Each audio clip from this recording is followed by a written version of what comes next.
Hello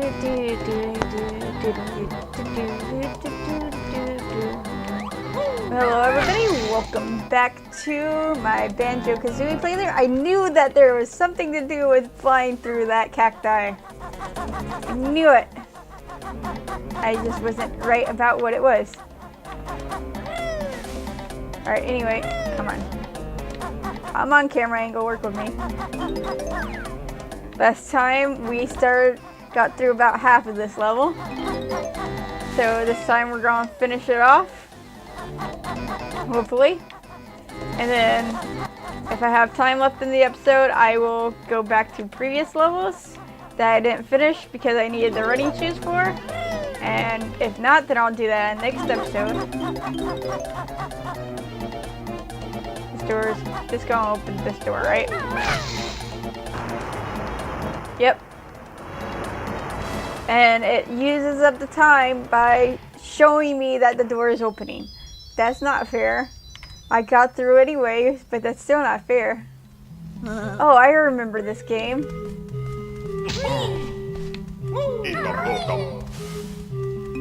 I need to... It's a matching game. I don't remember there's a timeline or not. I remember this mummy right here was annoying. But anyways, I thought since I'm in a desert level, I might as well talk to you guys and tell you some stories about when I lived in the desert. Because I know I've told you guys that I lived in a desert. I don't know if I told you what desert I lived in. Specifically, I lived in Tucson, Arizona for about 3 years. So I have 3 years of desert stories to tell. Not much actually happened that was really interesting though. I did go on really long walks sometimes in the ravine, so that had the potential to lead to stories, but it didn't much, other than the fact that I was walking in the ravine for so long one day, on an off day, that when my boss called me to cover someone's shift, I couldn't make it because I was 3 hours away from the house. This is walking. And I did this without taking water with me. Desert 101. Don't leave the house without water. It's a bad idea.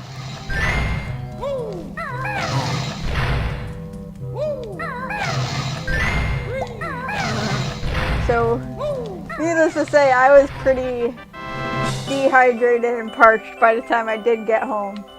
And he had to call someone else in to cover the shift.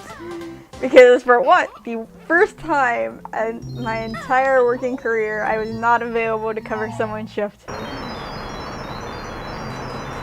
Which doesn't happen often. I think it's happened like once or twice that I've been working at a place and then had them call me in to cover someone's shift and then I couldn't do it. Maybe. Come on. Alright, I need to feed you, I think. Right?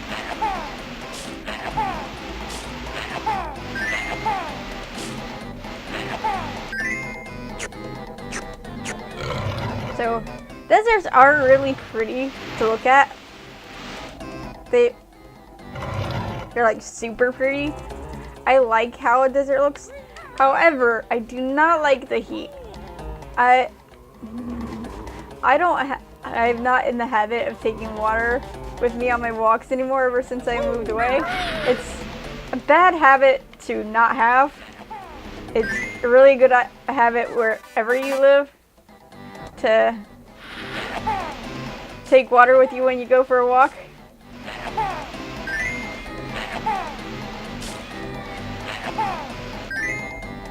So it's pretty bad that I not in that habit anymore. But the Arizona heat, man. The Arizona heat is so hot. To not take water on you on a walk, especially if it's going to be a long walk, you're dancing with death right there. And I did that the first time I went on a really long walk in Arizona, and it was a bad idea.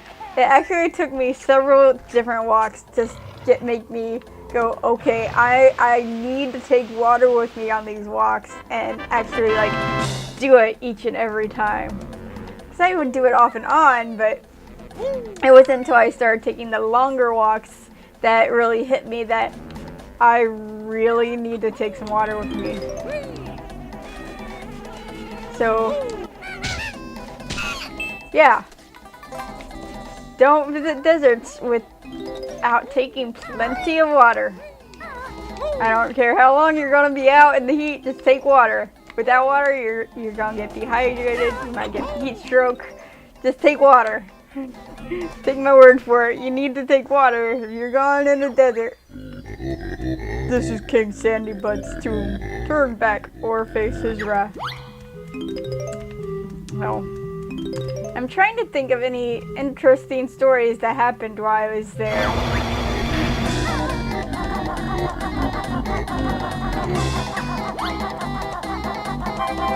Okay, that was a dead end. That was a bad idea to go that way.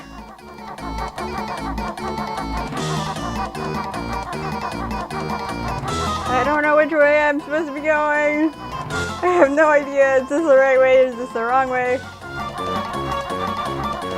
Oh, so far it seems to be the right way. I made it! Oh, the bear survived. He's after the king's ancient relic. I saw the Gruntilda switch of the level 2. It's just a Jiggy.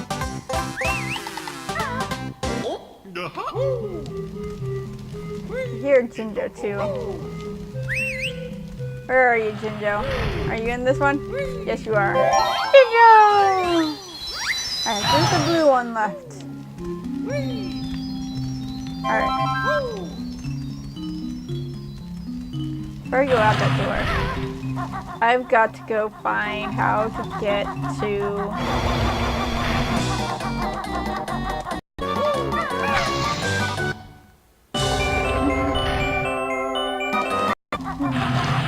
Alright, let's do this door. Just the back exit. Alright. Let's see. Where else do I need to go? I need flag. See, I know one of them has to do with that building right there.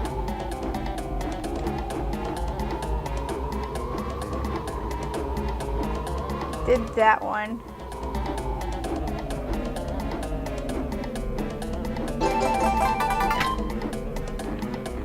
Alright. Let's see. Okay, I can just step on it. I was just testing that because I remember that I need the running shoes to be able to do that, but I couldn't remember. I was thinking, how do I press it and then go to the running shoes and still have time? Because I couldn't, I thought I had to stomp on it, but I don't. Arctie's race you cannot beat until you find some faster feet. I got fast feet. Alright, stop wasting my time with this cutscene. It's kind of unfair.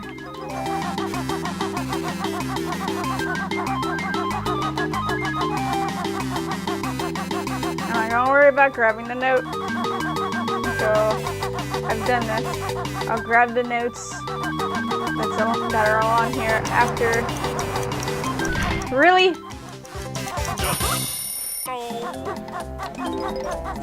Okay, I'll grab the notes now while I'm on the way back down.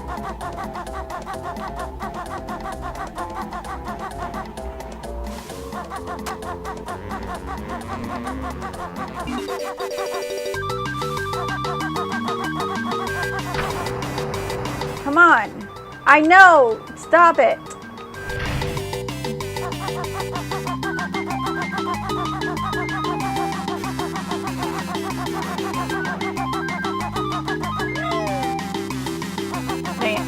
I probably just cost. Precious seconds to launch it up.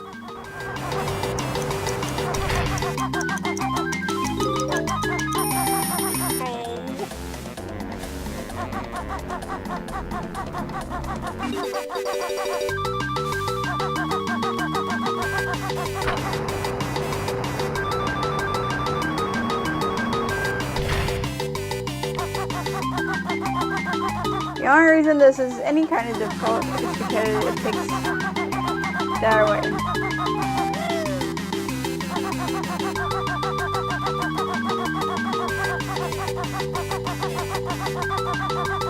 So close. Come on, come on, come on. Made it. What? What? It just robbed me of that. You guys saw that too, right? You guys saw that, right? It robbed me. I've been robbed. I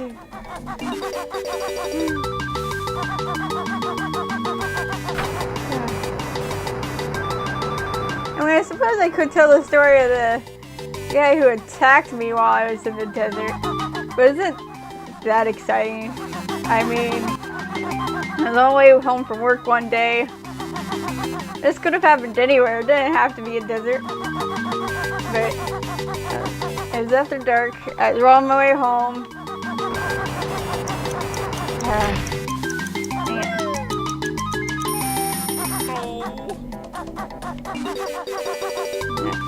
I was walking in a not necessarily safe place. I in my mind it was safe because I had walked it a million times. I had gone this path a million times and not had anything ever happen, or even a hint of a thing happen. And so there's someone walking behind me. I didn't think anything of it because, you know, a lot of people use that path. Dang it!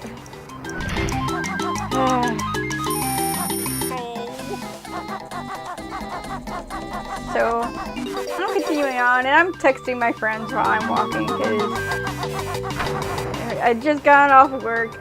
I was tired. And one of my friends wanted to talk, so I said I'll talk because I like talking. So, lesson learned: don't text when you're walking in an unfamiliar territory or in the dark because it's a lot more distracting to text than it is to talk. Dang it.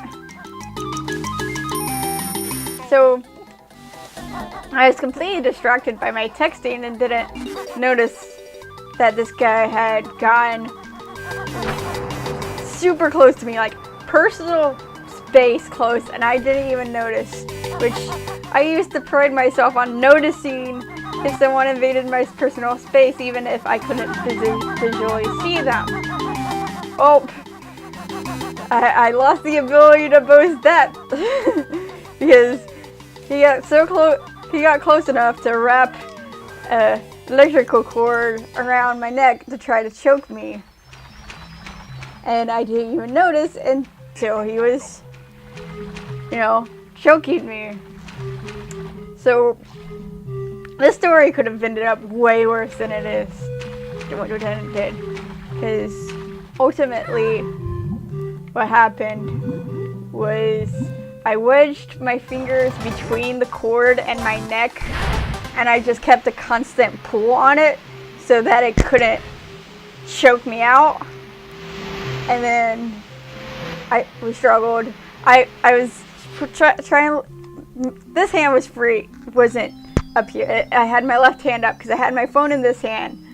So I was lifting up my phone to try to dial 911, and I don't know if he knew what I was doing or if he just wanted the phone out of my hand, but he like hit my elbow like right here. So it was a phone. It wasn't this phone, this exact model, but it was shaped sort of like this. It was a little wider. So I had my hand like on it like this. So when he did that, it went flying out of my hand and onto the ground. Now, if both me and the investigator who spoke to me think that the phone wasn't his ultimate goal, Because if it was, he would have let me go and gone off the phone right then. But he didn't. He kept trying to choke me until I turned my head and I bit him. That didn't make him let me go either, though. So, even at that point, I thought, okay, I need to do something here. So I twisted myself around enough to where I could. When I did that, he lost grip of the cord, and I was bringing my free hand that wasn't holding the cord out from choking me around in a fist, trying to punch him or scratch him or something, and that's when he let go, like, completely, and he ran. He dodged my punch, ran, grabbed my phone, and ran. He realized, oh wait, this person's putting up a fight. And maybe I don't want to go after this one. Bingo! So me being me, fight or flight response, my response leans more towards the fight. So instead of just, initially I tried to run after him, get my phone back. And, well, I learned that night that I'm compared to your average person that's going to be trying to attack people. I'm really rather slow, so I had no hope of catching this guy. When I realized that, I flung the electrical cord, which turned out to be like a phone charger or something like that, at him, in hopes that maybe I could hit him and trip him up. Of course, I'm very bad at throwing things. I have a horrible throwing arm. I can throw things with force, but if it's not heavy enough, it's not going anywhere no matter how hard I try. It's like you see people like hitting people with like paper clips or pencils from across the room. I would not be able to do that. I'm not very good at throwing things. And it was dark, so I couldn't really aim very well either. So when that failed,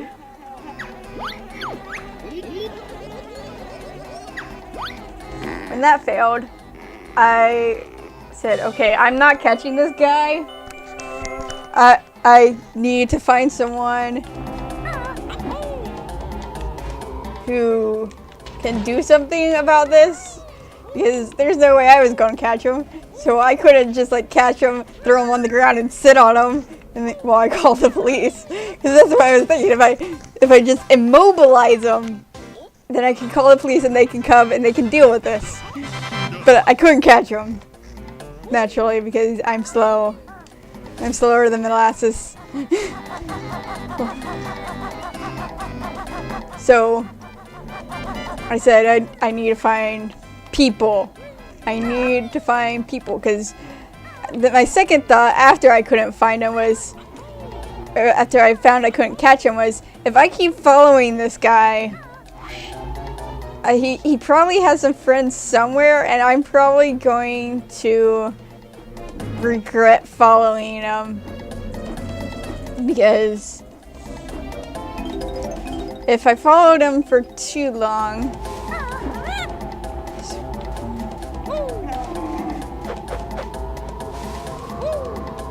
is there a way? Honeycomb. I thought for sure this door would open. How do I open this door? Can I open that door? I'm not sure anymore. If he had some friends waiting and I had just kept following him, I probably would not be here today, because I probably would have gotten myself kidnapped or killed, or both, or worse. Because while I held my own against him, because he clearly didn't really want to go after someone who was fighting. What else is there? Where have I not been? Here. I'm missing 3 notes. I've got all the jiggies. I'm missing 3 notes. Oh, there's the thing. Anyways.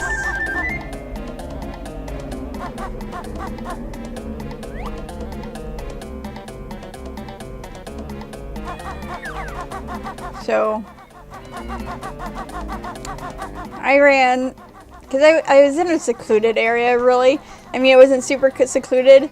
There were buildings, but I was behind the buildings because the wall along the ravine ran behind them, which, now that I sit and think of it, I feel like that's a design flaw in the city, and they should do something about that, like put windows in the back of the businesses or something. So I ran around to the front of the buildings, and it being nighttime, a lot of them were closed. I don't know whether I could consider it lucky or just it doesn't matter, because ultimately in the end they never caught the guy anyway, and I could have just gone home from there and pretty much gotten the same result.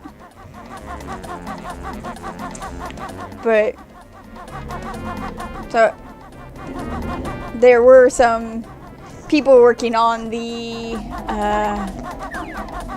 hair academy. There was a cosmetology school in that strip of businesses there, and there were people working on it. I'm not sure if they were remodeling or if they were cleaning it. I didn't really pay that much attention, and they were freaked out at first. They thought that I was trying to get in to harm them, and then they realized that I was in a panic and that something had happened. So I told them what happened. They gave me a phone. I called the police. They came. They did their on-the-spot investigating thing. I led them to the weapon he had used, the extension cord, and that's when we discovered it was a phone cord.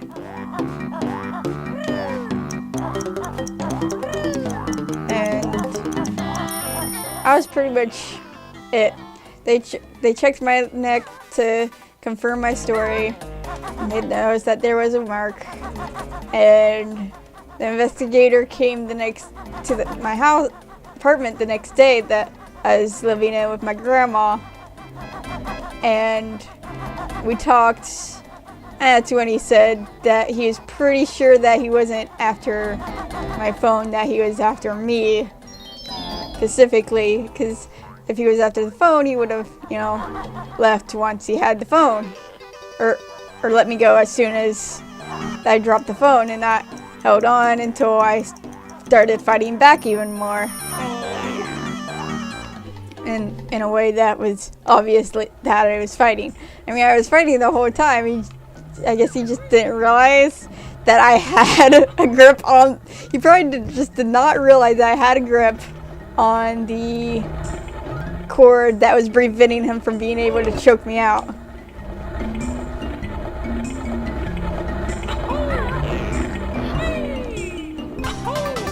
So, but yeah, that's as far as it went. At one point, there was a point where I received a text from someone saying that they found this phone and they named the exact model of phone and brand that I had, and it had my number in it, and I knew no one else with this model of phone.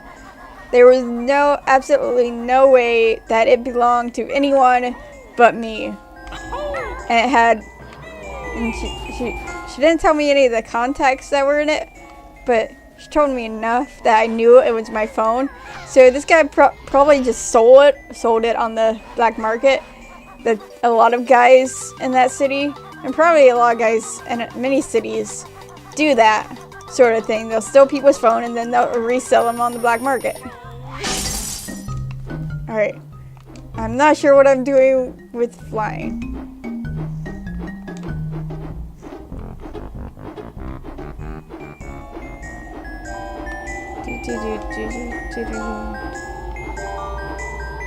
It's not there. I'm gonna have to hit the switch again. Alright. I have to hit the Gruntilda switch in that level again to make that appear. I'm pretty sure there's more to do with flying here. But yeah, that's my experience with being attacked. So remember guys, don't go out at night by yourself, and don't text on your phone when you're out walking. It's distracting. If you want to talk to someone while you're walking, call them and talk verbally. That way you're not as distracted. You can still pay attention to your surroundings. And if something does happen, there's someone aware that something's happening. Because when I stopped texting my friends, they had no idea what had happened. They didn't start worrying until like an hour later when I still wasn't saying anything, because I was held up for a few hours with the police. Like them trying to see if they could find where the guy went, and making sure I was okay and everything. The police also actually gave me a ride back to the apartment complex after that, because it's dangerous to go out walking alone, no matter where you are, late at night. You shouldn't do it. And always be prepared to put up a fight if someone does attack you, because half the time, if you put up a fight, they'll stop and they'll run away, because they're probably just cowards looking for an easy catch. And if you put up a fight, there's more of a chance that you'll get away with very little harm done to you. Sometimes, I wouldn't say that probably doesn't work all the time. Sometimes putting up a fight won't get you out immediately, but putting up the fight is always the best option. Always. So, don't be afraid to give anyone who attacks you a good one too. Unless it's play fighting. But a stranger on the street's not gonna walk up and start a play fight with you. If someone on the street attacks you, they're attacking you. You're allowed to fight back. Legally, you are allowed to fight back, so do it. You might just save your life, or the life of a friend. That's my desert story. But that is all the time I have left for this episode, guys. I will come back and talk to this lady in next episode and figure out where I need to go from here after I pick up all the things that I missed before.